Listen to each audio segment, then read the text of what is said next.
nuk ka dhëntim më të madhe për besimtarin se sa të shpëtojë nga devijimi në këtë botë.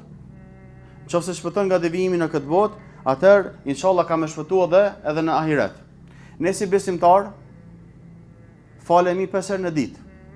Në çdo rekat e lexojmë surën El-Fatiha. E lexojmë një ajet të gjithë së bashku, Ihdina siratal mustaqim.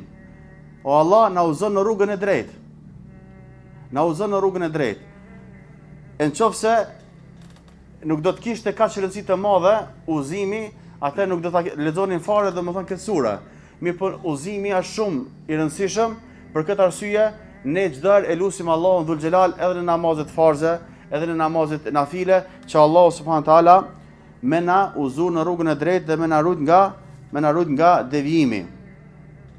Rruga e drejtë është rruga e pejgamberit sallallahu alaihi wasallam, rruga e sahabëve dhe rruga e imamllarëve të parë të muslimanëve.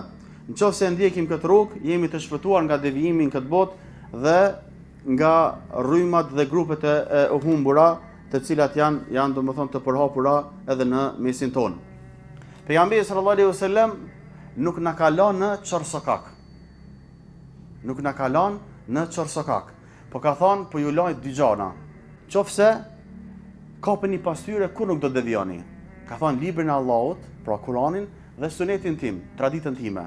Pra e kemi garancë nga ana e pejgamberit sallallahu alaihi wasallam, i cili ka fol me shpalljet e Allahut, wa ma yantiqu anil hawa in huwa illa wahyun yuha.